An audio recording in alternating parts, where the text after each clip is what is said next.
Hello student, I am Mrityunjay sir and today we will talk about very important chapter is matter around us pure। अब देखो बाबू, पिछले class में हमने आपको बताया था एक बात। क्या बताया था मैंने आपको? देखो, पहले मैंने बताया था कि सबसे पहले यूनिवर्स लेके चलो। यूनिवर्स में क्या आएगा? मैटर और एनर्जी। तो मैटर के बारे में हमको पढ़ना है, एनर्जी के बारे में फिजिक्स के में पढ़ना है, केमिस्ट्री में हम लोग किसके बारे में पढ़ेंगे? मैटर के बारे में। अब मैटर के बारे में चर्चा करते हैं। तो मैटर के बारे में जब हम लोग देखें तो इसको भी टू पार्ट में डिवाइड किए थे। पहला किए थे स्टेट ऑफ मैटर और दूसरा किए थे types of matter. State of matter on the basis of physical properties और types of matter on the basis of chemical properties. अब स्टेट ऑफ मैटर में on the basis of physical properties में देखे थे मैटर का types. तो matter का types आपको मैंने 3 बताया था, सॉलिड, लिक्विड एंड गैस। और 2 और स्टेट था इसका जिसको हम लोग प्लाज्मा और बीईसी कहते थे। उसी तरीके से मैटर का जो है दूसरा टाइप हम लोग बताए थे, जिसमें हम लोग आपको बताए थे क्या, एक टाइप्स और एक स्टेट। तो स्टेट पे तो हमने फिर से बता दी कि सॉलिड, लिक्विड, गैस और प्लाज्मा और बीईसी। टाइप्स में मैंने आपको बताया था बेसिस ऑफ केमिकल प्रॉपर्टीज कि टाइप्स कितने प्रकार का होगा? 3 प्रकार का, एलिमेंट, कंपाउंड एंड मिक्सचर। इस तीनों को हम लोग क्लासीफाई करते हैं टाइप्स ऑफ में। सब्सटेंस या मैटर को 2 पार्ट में, एक होता है प्योर और एक होता है इम्प्योर। अब इसको आज हम लोग देखेंगे। सब्सटेंस में पहले देख लो बाबू, लिखा हुआ है मैटर को हम लोग देख रहे हैं, एक यहाँ से एरो है और एक यहाँ से एरो दे दिया जा रहा है। तो एक प्योर सब्सटेंस होगा, ओनली वन सब्सटेंस प्रेजेंट, और दूसरा क्या होगा? Impure substance. तो प्योर सब्सटेंस से मेरा 2 कंसीडर करेंगे, पहला एलिमेंट और दूसरा कंपाउंड। अब क्वेश्चन आता है कि प्योर सब्सटेंस किसको कहेंगे? तो प्योर सब्सटेंस वो होगा जिसका कंपोजिशन क्या हो? फिक्स्ड हो, और जिसमें only one type of atom हो। 2 कंडीशन, या तो only one type of atom presence हो या फिर जिसका कंपोजिशन क्या हो? फिक्स्ड हो। जैसे एलिमेंट को ले लो। एलिमेंट अगर तुम सोडियम लेते हो तो सोडियम में क्या है? Only one type of atom, सिर्फ सोडियम ही एटम है उसमें मैग्नीशियम नहीं, कैल्शियम नहीं। अगर कैल्शियम लोगे तो सिर्फ कैल्शियम का एटम है। तो only one type of atom अगर प्रेजेंस हो तो उसको हम लोग क्या कहते हैं? एलिमेंट कहते हैं। जैसे डेफिनेशन देखते हैं, an element is the simplest और the basic form of pure substance which cannot be broken into anything simpler than it by physical और chemical methods।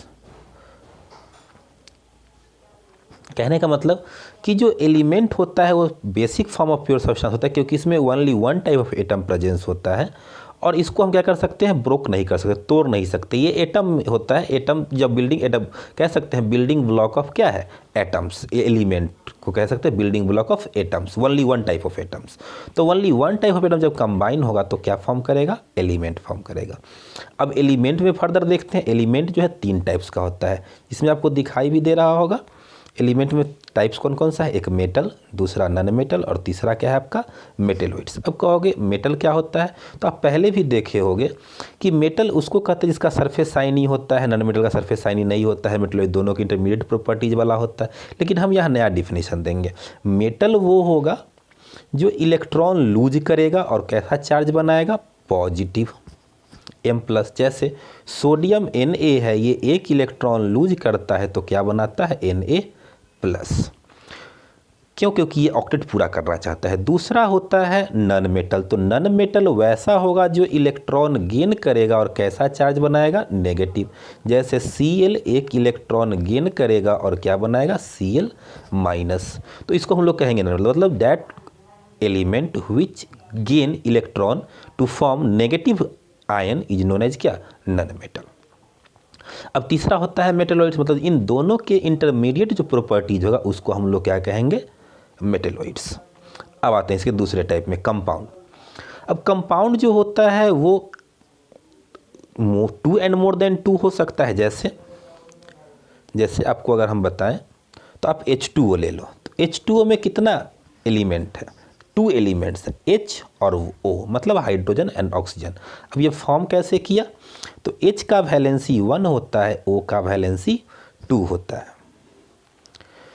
तो इसको क्रिस क्रॉस मेथड करेंगे तो क्या फॉर्म करेगा, H2O, मतलब O वाला 2 वैलेंस चला गया H पे और O पे H वाला वैलेंस चला गया 1। ऐसा क्यों होता है, क्योंकि देखो बाबू, H जो है एक इलेक्ट्रॉन लूज करता है और बनाता है H प्लस, और O क्या करता है 2 इलेक्ट्रॉन गेन करता है और बनाता है O2 माइनस।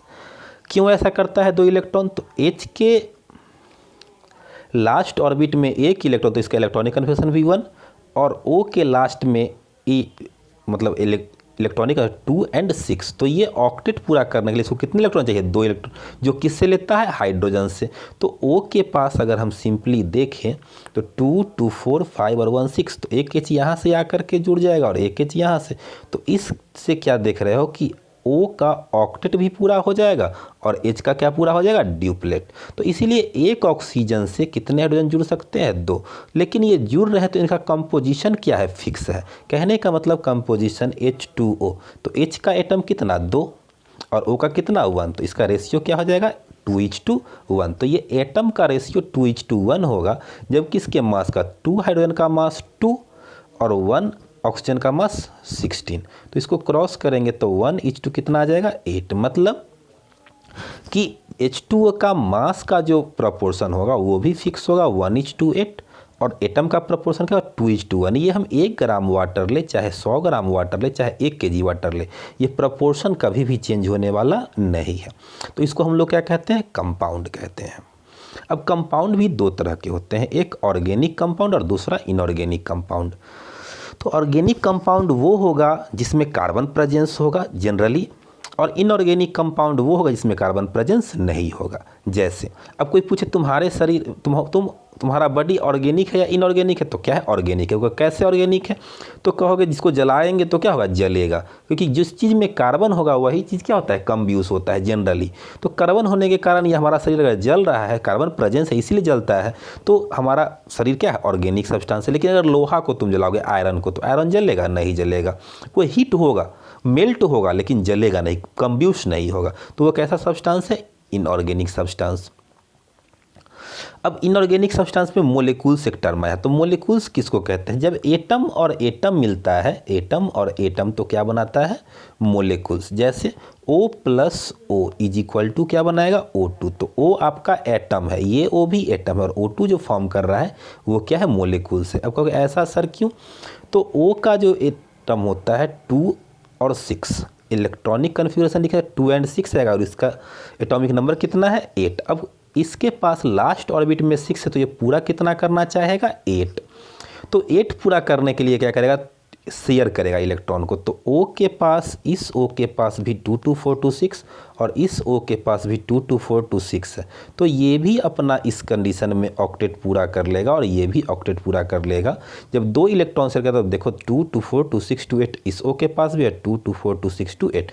तो जब ये दोनों O आपस में मिलता है तो क्या बनाता है, O2। तो मतलब एटम एटम कंबाइंड होगा तो क्या फॉर्म करेगा, मोलिक्यूल्स। चाहे वो सेम एटम हो चाहे डिफरेंट, अगर सेम एटम होगा तो सेम मोलिक्यूल्स कहलाएगा, अगर डिफरेंट एटम होगा तो कंपाउंड कह देंगे। जैसे H + O2 अगर लिखेंगे, H + O2 तो क्या बनाएगा, H2O। अब अगर सर इधर H2 है, इधर H2, इधर O1 है, तो इसको करने के लिए हम यहाँ पे 2 पुट कर देंगे, और यहाँ पे 2, 2, 2 = 4, 2, 2 = 4, 2O, तो 2O, 2H2 + O2 = 2H2O। तो ये मेरा क्या बन गया, वाटर। तो इसको हम लोग 1 टाइप ऑफ एटम कहते हैं, लेकिन ये भी मोलिक्यूल्स ही है। अभी H2 लिख रहे हैं तो, और O2 भी क्या है, मोलिक्यूल्स, और ये क्या बना रहा है, कंपाउंड। तो मोलिक्यूल्स और मोलिक्यूल्स कंबाइन हो रहा है तो क्या बना रहा है, कंपाउंड यहाँ पे फॉर्म कर रहा है। अब आते हैं इम्प्योर में। तो इम्प्योर आते हैं तो more than 1 substance 1 atoms presence हो, लेकिन उसका प्रपोर्शन क्या हो, फिक्स्ड नहीं हो, तो उसको हम लोग क्या कहेंगे, इम्प्योर सब्सटेंस कहेंगे। किसी भी तरीके से मिक्स कर दें तो उसको हम लोग क्या कहते हैं, इम्प्योर सब्सटेंस। और इम्प्योर सब्सटेंस को क्या कहते हैं हम लोग, मिक्सचर। जरा डेफिनेशन पहले पढ़ लेते हैं। मोर देन 1 सब्सटेंस, इम्प्योर के लिए लिखा है, द कॉम्बिनेशन ऑफ 2 और more substance which are not chemically combined with each other में ऑल्सो भी प्रेजेंट इन एनी प्रपोर्शन। मतलब क्या, जैसे H2 + O2 लिख रहे थे तो ये मेरा क्या बन रहा था, H2O। तो ये केमिकली कंबाइंड होकर के H2O बन रहा था। जैसे C + O2 लिखेंगे तो ये बनाएगा CO2, ये भी केमिकली कंबाइंड हो रहा था। लेकिन इसी जगह पर अगर हम लोग वाटर और प्लस शुगर लेंगे तो ये शरबत बनेगा। तो ये क्या हो रहा है, केमिकली कंबाइनरी एक डिजॉल्व हो रहा है। तो ऐसे सॉल्यूशन को, ऐसे को हम लोग क्या कहेंगे, मिक्सचर कहेंगे।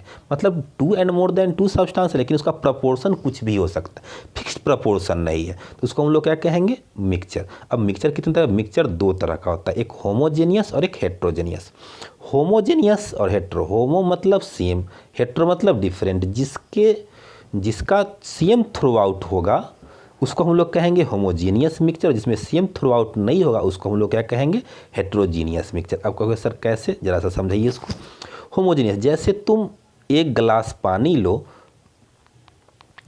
और उसमें कुछ चीनी डालो। अगर वाटर में तुम चीनी को डिजॉल्व करते हो तो तुम 1 चम्मच चीनी रखते हो 1 गिलास पानी में, तो क्या होता है, कंप्लीटली डिजॉल्व हो जाता है, और क्या होता है, उसमें दिखाई नहीं पड़ता है चीनी, आपको शुगर आपको दिखाई नहीं देगा। मतलब उसमें कंप्लीटली डिजॉल्व हो गया है। ऊपर पानी पियो या नीचे पानी पियो, उसके ऊपर वाले लेवल का या नीचे वाले लेवल का पानी का टेस्ट हर एक जगह एक ही जैसा मीठा होगा। तो इसीलिए इसको हम क्या कहेंगे, होमोजीनियस मिक्सचर। लेकिन उसी जगह पे तुम क्या करो, पानी में थोड़ा सा बालू डाल दो या फिर मिट्टी डाल दो, उसको जब तक तुम घुमाओगे तब तक तो वो मिक्स रहेगा, लेकिन जैसे ही छोड़ोगे तो क्या हो जाएगा, नीचे सेटल्ड हो जाएगा। उसी को लोग सस्पेंशन भी कहते हैं। जैसे धुआं है, फॉग है, स्मॉग है, तो ये सारा क्या है, कोलाइड है। जैसे एटमॉस्फेयर में एयर के में क्या होता है, डस्ट पार्टिकल्स या फिर कार्बन डाइऑक्साइड के पार्टिकल्स क्या है, प्रेजेंस है। तो इसको आप लोग क्या कह सकते हो, कोलाइड कह सकते हो। तो मतलब वैसा सॉल्यूशन जिसमें सेम थ्रू आउट नहीं है, ऐसा नहीं कि जितना हमारे यहाँ कार्बन डाइऑक्साइड उतना ही यूके में, उतना ही यूएस में, उतना ही जो है सो दिल्ली में है। दिल्ली का अलग हो सकता है कार्बन डाइऑक्साइड का लेवल, हमारे यहाँ का लेवल अलग हो सकता है। हम गाँव में रहते तो हमारे गाँव का भी लेवल क्या हो सकता है, अलग हो सकता है। तो कहने का मतलब मेरा ये हुआ कि जिसमें फिक्स्ड कंपोजिशन है, कंपोजिशन में थ्रू आउट फिक्स नहीं है, हर एक जगह अलग अलग थ्रू आउट है, तो उसको हम लोग क्या कहेंगे, हेट्रोजीनियस मिक्सचर। और जब सेम थ्रू आउट होगा तो उसको हम लोग क्या कहेंगे, होमोजीनियस मिक्सचर। फिर से एक बार क्लियर करते हैं, होमोजीनियस मतलब सेम थ्रू आउट, सब जगह क्या होना चाहिए, समान। इसको एक और एग्जाम्पल से समझते हैं। जैसे एक एग्जाम्पल ले लो, हमारे यहाँ 2 लेबर काम करने के लिए आया, दोनों को हम सीमेंट दिए, बालू दिए और पानी दिए, कहे तुमको इससे क्या करना है, मिक्सचर बनाना है। अब वो क्या कर रहा है, मिक्सचर तो तैयार कर रहा है, लेकिन एक जो लेबर है वो काफ़ी मेहनती है और एक है कामचोर। अब मेहनती लेबर क्या कर रहा है कि अच्छे से सीमेंट, बालू और पानी को मिला रहा है, जिससे उसके मिक्सचर को देख रहे हैं तो ना कहीं पे सीमेंट ज़्यादा है, ना कहीं पे बालू ज़्यादा है और ना कहीं पे पानी ज़्यादा है। कहने का मतलब उसका सब जगह मिक्सअप जो हुआ है बहुत ही अच्छे से हुआ है, सब कुछ सेम है। जब भी मिक्सचर ले रहे हैं तो एकदम सब कुछ परफेक्ट आ रहा है। लेकिन दूसरा जो है, तो ऐसे मिक्सचर को हम लोग होमोजीनियस कहेंगे कि यहाँ पे सब कुछ क्या सेम थ्रू आउट में है तो मिक्सचर ही। लेकिन दूसरा वाला क्या है, उसमें देख रहे हैं कहीं पे सीमेंट ज़्यादा मिल रहा है, तो कहीं पे जो है सो बालू ज़्यादा है, कहीं पे देख रहे हैं बहुत ज़्यादा गीला ही है और कहीं पे पानी है ही नहीं, सूखा है एकदम। तो उसको भी सेम ही चीज़ मिला था, लेकिन इसमें क्या है, थ्रू आउट सेम नहीं है सब कुछ का, सब कुछ एक जैसा बराबर नहीं है। तो इसको हम लोग क्या कहेंगे, है दोनों मिक्सचर ही, लेकिन जो ये यहाँ पे हम देख रहे हैं कहीं सूखा है, कहीं गीला है, कहीं पे बालू ज़्यादा, कहीं पे सीमेंट ज़्यादा, तो ऐसे चीज़ों को हम मिक्सचर को हम क्या कहेंगे, हेट्रोजीनियस मिक्सचर। और ऐसे सॉल्यूशन को क्या कहेंगे, होमोजीनियस मिक्सचर, जो परफेक्ट मिला के दिया है। मतलब होमोजीनियस को फिर से देखते हैं, होमोजीनियस जो होगा सब जगह समान रूप से फैला हुआ होगा। जैसे पानी में चीनी का जो हम लोग डालेंगे, सॉल्यूशन फॉर्म करेंगे, उसको हम लोग होमोजीनियस मिक्सचर कहेंगे। और एयर में डस्ट पार्टिकल्स है, उसको हम लोग क्या कहेंगे, या फिर एयर में स्मॉग है, मतलब वाटर पार्टिकल्स हैं, जिसको फॉग भी कहते हैं। तो ये सब क्या है, सस्पेंशन है, हेट्रोजीनियस सॉल्यूशन, क्योंकि ये सारे जगह समान रूप से नहीं रहते हैं, इक्वल प्रोपोर्शन में नहीं रहते हैं। इसी को हम लोग हेट्रोजीनियस में सस्पेंशन और कोलाइड भी कहते हैं। चलो बच्चों, आज के लिए इतना ही छोड़ते हैं, फिर देखते हैं नेक्स्ट क्लास में। Thank you class.